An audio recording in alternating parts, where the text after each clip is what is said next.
Hello again. How are you? Back in the car with another video. I wanted to talk about, I wasn't going to make a video about this now, but when I shared that short video yesterday about the dream I had the other night about hanging from the the tall building there and waiting to be rescued and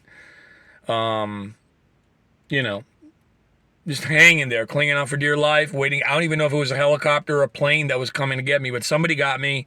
And I woke up and I had that crazy sensation in here, in the palms and the soles. The legs were like jittery. And it took me about an hour to shake it all off. It was kind of crazy. And I texted my brother, I'm like, holy, you won't believe. Now, I've had some really vivid dreams in the past, but I want to talk about that because I did mention something about sleep in the health video. And so it's kind of funny. And I wonder, you know, the universe, God, the higher power is so intelligent. And again, I keep forgetting to turn off, turn on rather, do not disturb. So there we go. Okay. So, you know, the higher power, higher source, whatever, is so intelligent, you know, and I almost feel like they're playing a trick on us in a way when it comes to sleep. Because remember how I told you, you could get, and I want to, when I replay the health video, I didn't want to take it down, but I wanted to clarify something I said about sleep. Like I said, with the food, with the vices that you have, the habits, very important that you either keep them down to a super duper minimum or cut them out completely. Yeah, that is important, you know, for the physical realm. And then sleep we talked about. Now, sleep is the one thing that you do physically that also connects to the higher. I mean, everything we do does on some level. But sleep is the one thing that we do you know, physically that connects us to the higher realms as well. And that's where dreams come in. But it's funny because I was watching this video and I wish I could remember the guy's name. I can't remember his name, but he's a sleep specialist, oh God, it's like, I think he's an English guy. He's a really basic common name. I can't remember now. But anyway, he talked about how when we evolved as a species, sleep wasn't supposed to be a big thing. Because think about it, when you sleep in, you're losing a third of your life. You're losing a third of your life where you could be hunting, gathering, right, all this other stuff. So,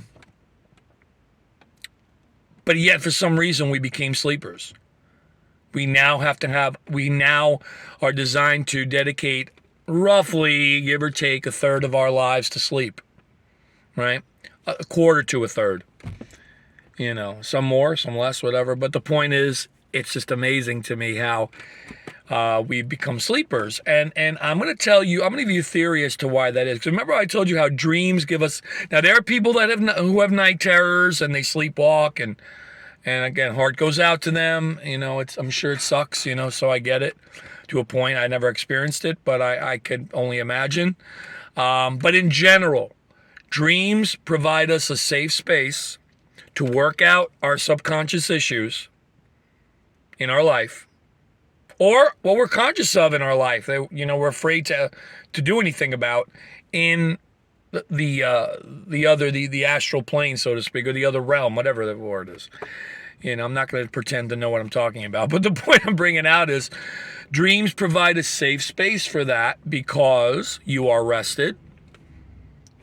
Your subconscious mind's doing all the work. And like I said, you could have less sleep than 8 hours and still have a more effective sleep than an 8 to 9 hour sleep. And that's because you're deeper. You're in the REM state. You know, it's it's quality over quantity. You know what I'm saying? So, yeah, I mean, that's part of it. It's quality over quantity. And, you know, you could have 5 to 6 hours, 6.5 hours of sleep and do better than someone who had the 8, 9. Because how many people have had what supposedly is an 8 to 9 hour quality time frame of sleep, and they feel terrible. They feel like crap. You know what I mean? But you could be 6 hours and feel fully rested and feel like you could take on the world, right? So, yeah, it's happened to me. And a lot of it is where diet does come in. I will not lie, and when you do, that's why I say it is important to detox from those things naturally. Withdraw, maybe gradually, but so I'm not belittling any physical efforts to be healthy. Absolutely not. And who am I? I mean, again, it's there for a reason. But today I want to talk about sleep and dreams and how the intelligent design is almost like a trick, but in a good way. There's a meme, and me being a teacher, a school teacher once, I love the meme where the kid's in sleeping, and, about ready to go to sleep, and the parent opens the door and says, "Time for bed. I better not catch you reading." And what does the kid do? Because the parent said, "Don't read." What does the kid do? He reads. And the parent's like, yeah, like that was reverse psychology to get the kid to read, right? Well, here's what I think. And hear me out. We are so conditioned to believe, and I do believe there is something to this, but we are so conditioned to believe that sleep is for the body, right? Sleep is for the physical body because you're resting, right? But what if, just throwing this out there, what if the real purpose of sleep, the real intention of sleep was for the mind? Because after all, didn't I say in a previous video, the mind comes before the body, right? Your emotions, your thinking, your thoughts, this part right here I talk about. When I say heart, I don't mean the heart. I mean your emotions and your thoughts are getting cleaned out. The clutters, right? And this is where it does in turn affect the body, because if your mind is in a good place, your body will in turn be in a good place. Okay? Now, of course, I'm not going to lie. I know that there are people who suffer from, a lot of mental issues, and I have friends that have done it. There's this depression or, whatever. And again, my heart sincerely goes out to them, and they have I know they have a bigger cross to bear. But in general, I do believe even in those cases, I believe that's what sleep is really designed for. You know what I mean? We're tricked, to think that it's for the body. Well, it is for the body, but not before it's for the mind. The mind is everything in a lot of ways, right? The mind, in a way, is everything on this realm, okay? Thought and emotion. This keeps this in check and vice versa, right? They say I always want these two things in sync, and which is like it seems like the impossible dream sometimes to have these two things in sync. And so that's where I kind of feel that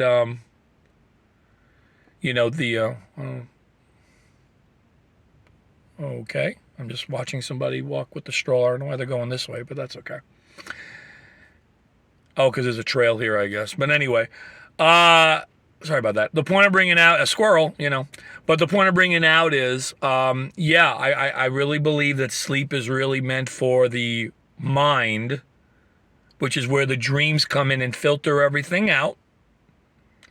And the body will benefit from that. Okay, so in a way, I kind of feel like there's a double, it's killing two birds with one stone, so to speak. Pardon the phrase, but I kind of think that. And it's funny because I did look up my dream, like I said, the meaning of it, and it said something about being in a certain time in your life and working on your priorities, and and some of it did make sense. I'm not gonna lie, some of it did make sense. Some of it I didn't quite agree with. Because you go to another dream dictionary and you'll find a similar but slightly different interpretation. So I did, but a lot of it did make sense. And I'm like, we're all going through, it kind of makes sense. But again, that's what I really believe. Dreams are for the mind, which in turn do help the body. But again, the mind kind of engineers the body in a lot of ways, many ways, probably all ways, if you think about it. But I I think we're being duped. No. But anyway, I thought you'd find that interesting. Sleep well. Take care. Bye.